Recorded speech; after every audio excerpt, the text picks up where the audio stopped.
Welcome, welcome. I have Mockmaster Mark here today, and we are talking about Christmas trees. He has an amazing Christmas tree. What happened to it? I don't know, a blight or something? I don't know. It must have. No, we got the branches over here. We're going to talk about the internal structure first, it seems. But This was such a cool build when I saw it, when you completed it. And even watching you make it, I was like, what? What is he doing? We're going to get a close-up of this as he rebuilds it. And he's going to explain how he did this. But I want to know, was this a design you've used before or similar in any way? Or how did this come about? So the purpose of this build, it always starts with that, is we're trying to replace what used to be a cool water fountain in our city with something else. Because I think we actually used some of the elements from that water fountain to sell a customer a water fountain that they wanted. And so we just hadn't gone to replacing it. We're like, what are we going to put in that spot? Christmas time is coming up. You know, holidays are coming up. So, because like build a big Christmas tree, put lights on it, and put it in the middle of town. It just looks great, you know. So that was the point. And I'm like, so I Christmas tree, got to build one. I was thinking something that has pieces on multiple sides of like studs on multiple sides of the piece, right? So I initially thought like a brick with studs on sides. It has 4 different sides with studs, but I wasn't finding a lot of those. I know I'm going to need a ton to hold all the pieces on there. So I ended up going towards these octagonal. It's like a bar. It's a plate with a bar. You have a bunch of clips, and I was working with that piece as the core of the pine tree and working from there. So just kind of evolved downwards to make a big enough pine tree. So Have you used this before, this method? never. Yeah. Okay. So it was all brand new, and it turned out pretty well. It's using a bunch of plates and a bunch of clips and bars, like I was saying, and just basic bricks for the trunk.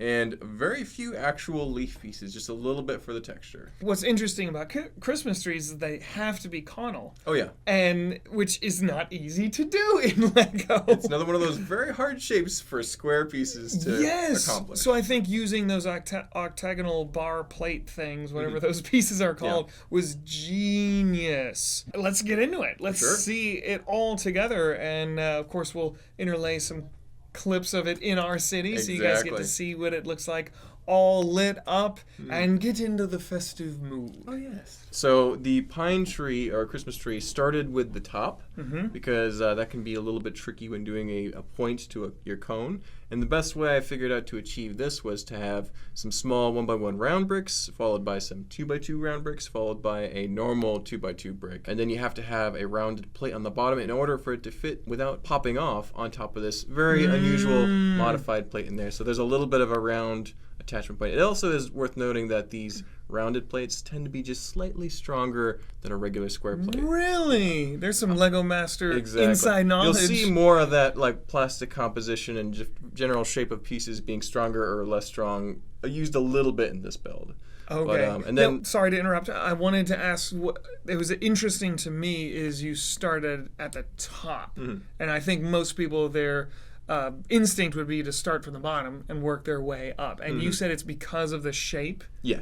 Because it's a bit of a center point of the build, the top of the tree, it kind of defines, it's like the defining point. Like if you start with a creature or a person or something like that you're building, I would usually go for the head first. Yes. Or sometimes it would work better to start with the limbs, but I think you want to start with something that defines the scale too. So this was the beginning point of the tree, even though normally you'd think build up with Lego. In this case, this build, I think it made sense to start from the top. Can I ask why black?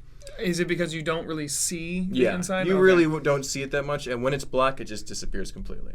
So, like if you were to use red or some other yellow, it would stand out too bright. And I think a lot of these clips and the modified 2x2 with octagonal shaped bar, that is most common in black as well, although it is in colors like silver and other things. Okay. So, but yeah, black was just a good disappearing color for this the interior of the tree. But then next part that we ended up doing was a combination of a few wedge plates. I don't know if, here we go, there's a better view. Combination of wedge plates, regular plates, and always facing one direction. So the wedge side of the plates is facing, in this case, towards our right here. And this was attached directly onto these little clips here, just like that. And you start to build downward from the top of the tree towards where the branches of the Christmas tree would start to flare out, because a Christmas tree is a little different from most trees in that it is basically a very large fractal. It starts from one shape going up, and it just kind of keeps going up. The smaller it gets, the more fine it gets, but it's always the same shape repeated over and over again to make that fir or Christmas tree. So, yeah. And for this one, are you essentially making 8 of the same exact thing? Actually, I think I would intersperse the longer plates separated from each other. So you'd have so they're not 1 by identical. 4. Yeah, it's slight differences just for texture and it fits a little tighter ease together. of fitting together. Yeah. Oh, okay. It's a little bit of a persnickety build because it's only holding on with that one stud. Exactly, yeah. That one stud is connecting the top part. However, there are many other connections further down the tree that help strengthen it a little bit. This isn't a super strong technique, though. If someone bumps the table, it's not coming apart. No, it's stronger than some, but it's not necessarily something I would necessarily grab and like really grasp this. Don't let your kids play with it. So you see, once you start to get more than one, it really starts to make a cone shape. It looks pretty tree-like, but what really seals it home is, first of all, the full circumference of the tree, and secondly, adding more wedges to the bottom, but we'll show that in just a second here. Okay, watching the master work. I'm gonna put the leaves on at the end. Inside the mind of a Lego master. And I'm using black plates on the bottom of each branch, as it were, because they're gonna disappear again. So they could have been brown or some other color, but I guess the bark of this tree is kind of a darker black color. So. I had a art teacher one time tell me, what color are tree trunks? And everyone says brown. He said, are they? Not really. No, they're mostly gray. Like a charcoal gray is the accurate color for sure. So why do we always color them brown? And his theory was because we have brown in our crayon box. Exactly. When we're in elementary school. That's what it's for when you get the box of crayons or colored pencils for sure. Yeah. But there's that pine tree starting to take shape. Now you've got an actual... This could actually work as a tree by itself, just like that, if you wanted to. But yeah, that looks pretty good, just like that. It's still not quite tall enough for the center of our city, though, so we had to add a little bit more volume and depth to it. So. And you're just to reiterate, you're alternating there. So there's 4 of one style build and 4 of another. They're slightly different, just by this.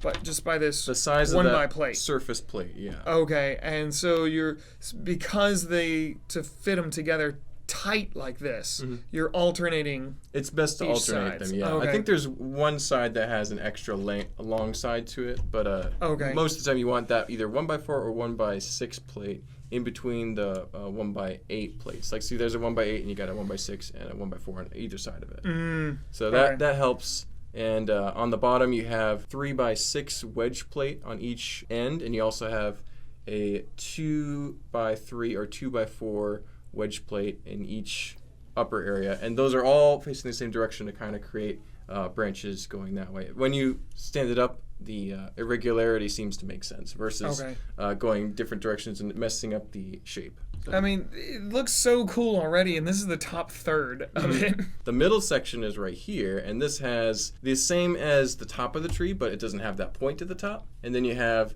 a 1x1 round brick on each clip that's attached to the octagonal bar, which provides a little attachment point for right under that black plate right there on the inside of each branch.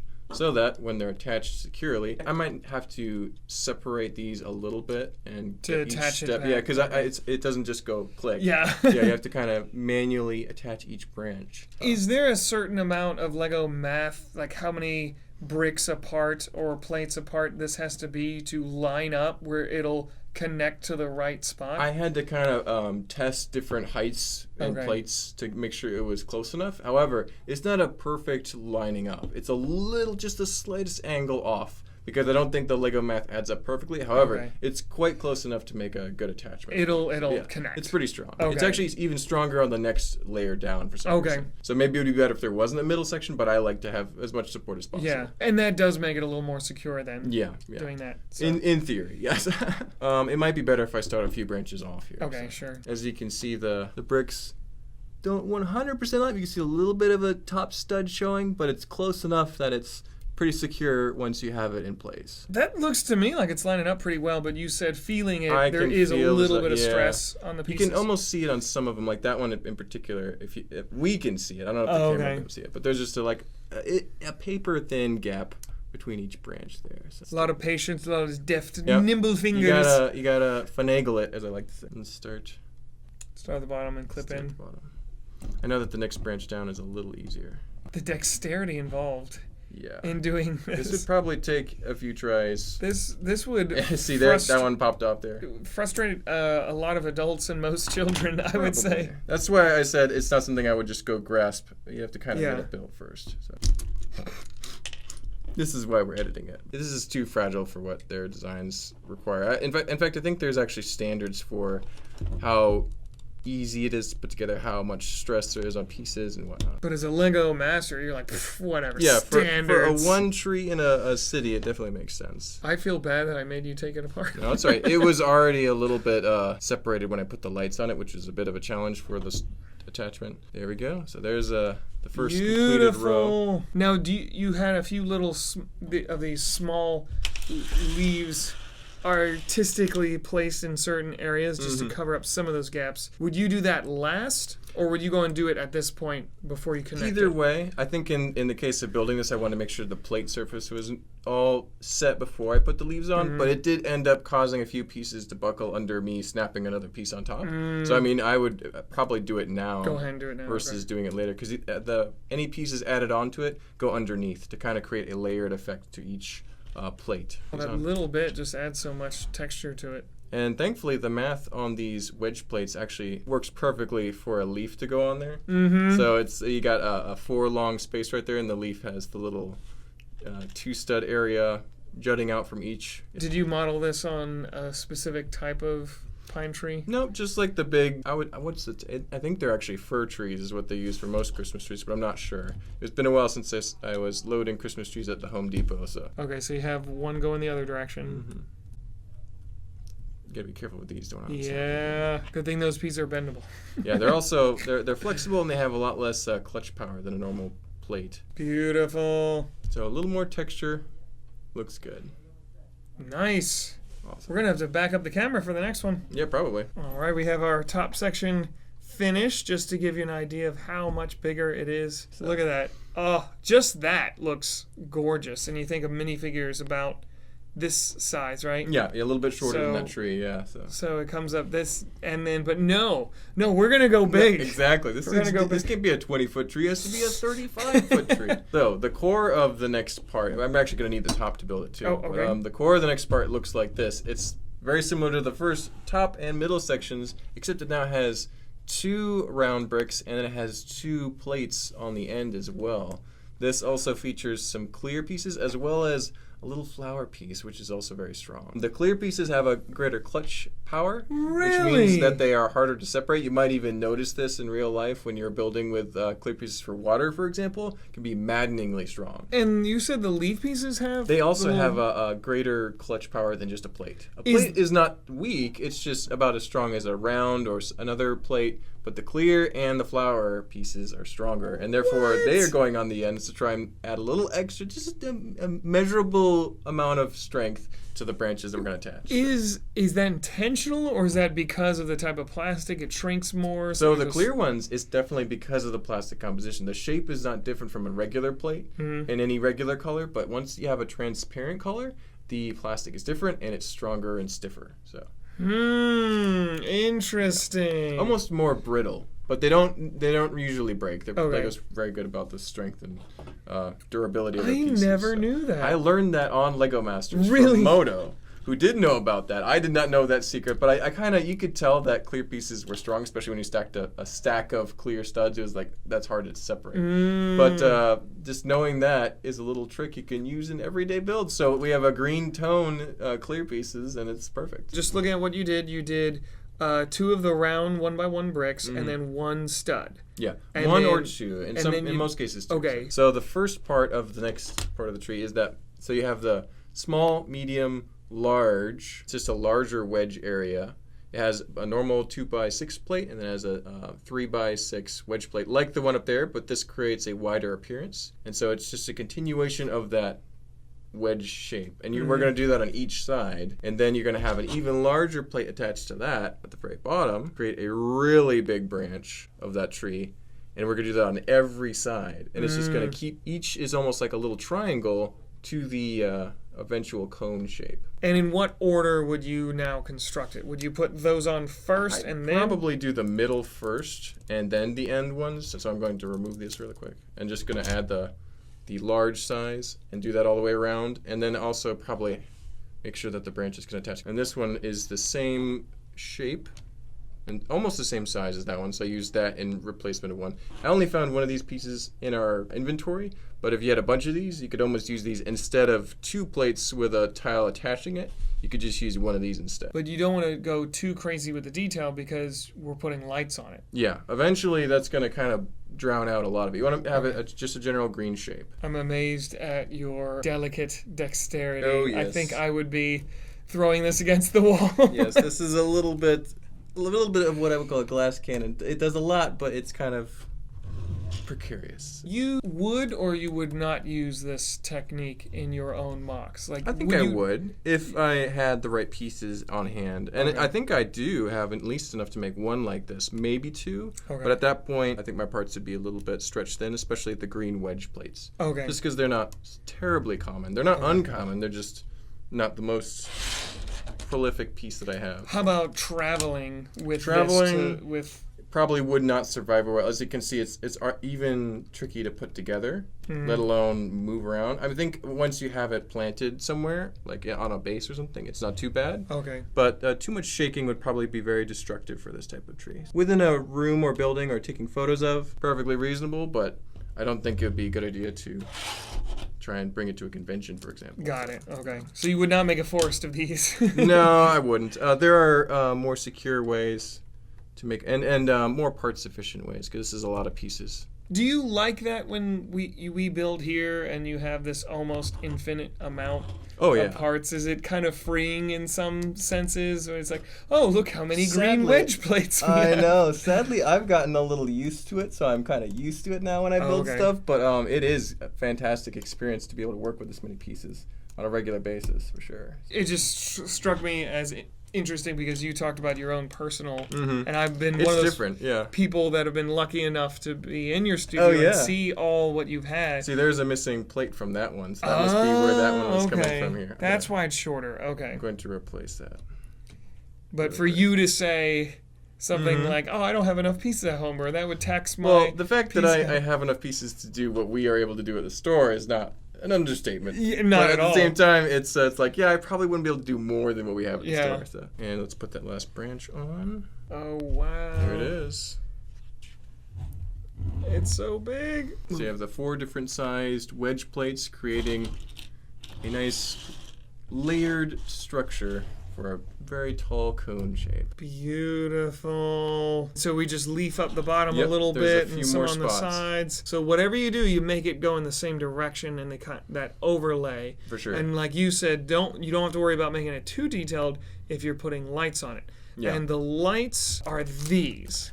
And these are specific for a Christmas tree build that came in a set, I believe. That's one they've shown in a set. Yeah. And tell me about these. So we actually carry a variety of different Christmas tree lights for different kits. Some of them are just studs like this. Some of them are actual string with clips and stuff attached to make it look like the actual housing for the light bulbs is there.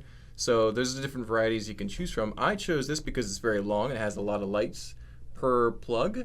And I ended up using 3 of that package, of that type of package. So it's that but tripled. And I just added a ton of lights because it's a very big surface to work with. And I just snapped those studs on each spot that needed a light. It's a USB connector, and we sell the USB plugs as well. Yep. So it has like, I don't know, 8? Yeah. 6 or I 8? think there's one version that has like 7, there's one version that has like 16. It's like great. Oh, wow. Okay. Yeah. And the LED lights, there's multiple lights in each one, so it'll flash different colors. I love that. It looked so good. It has pre-programmed patterns and blinking and colors, so as soon as you plug it in, it just goes bonkers, and it's awesome. Wait a minute. We're not done yet. Bonus tree. I love bonus trees. Yeah, exactly. Bonus Christmas tree. It's a bonus gift. It's like finding that extra thing in the bottom of your stocking that you didn't know was there. Yeah, the last one that you pulled out. Yes, yes. So we have another gorgeous tree build by Lego Master Mark Erickson. And this was a request by Angie, correct? Yes, this is a project for attaching various character minifigures to the outside as kind of a little staging point for, I think she's planning on doing minifigures for the store employees. Nice. So it's a pretty fun, it's basically like a little stage for everyone to go on that looks artistic and holiday spirit. So. That is cool. So she saw your other tree and she said, I want one, but I want it bigger and I want it, I guess, sturdier so she could do those attachments. Exactly. This had a very different purpose from the one in the city. It has to be super sturdy, a little simpler, but also a little bit bigger too, because this is, almost a third or twice as big as the other one. So. It's huge and it's solid. Oh my goodness, it's heavy. So this is mostly basic bricks, but you also have some larger plate areas. In each tier, it's made out of 3 sections, almost like a wedding cake, if you can imagine. And those are just big brick areas with studs on the outsides, and then you have some large plates attached to each third of the tree. And then on that, there's a bunch of bricks snapped. So it studs out all the way around, except for the top, which is a normal, just kind of a cone shape sculpture of basic bricks. It's a little bit blocky, but that's kind of the point. And when you see it in this larger scale, it's bigger than the other tree, so it actually doesn't look too bad compared to a very small tree. Like if it was just this on the top, it wouldn't look very good. It's just bricks. Yeah. But when you get to that scale, it starts to actually make sense. You said this is, it feels like it. It's mostly solid, right? Yes. Yeah, the inside is pretty much solid bricks. I think on the very bottom section, maybe a little bit in the middle section, there are, it's kind of in quadrants. So there's a little bit of gap between the main structure, like a superstructure. But it's pretty much solid bricks. Lots of 2x4s, 2x6s in there. And it's not all green. There's some different colors used as filler on the inside. And I mistakenly thought that this was loosely based on a Lowell sphere, but you said that really isn't the case. Not it just really. has snot construction. Yeah, it's a Lowell sphere is a lot more complex. It's using smaller pieces to achieve a round shape. This is large surface areas that are then rounded off with basic bricks on the outside. So sort of similar looking, but very different internal structure and foundation. Can you crack this open without too much trouble? Yeah, I can show you how the different tiers are attached. I know the middle one comes off pretty easily. There we go.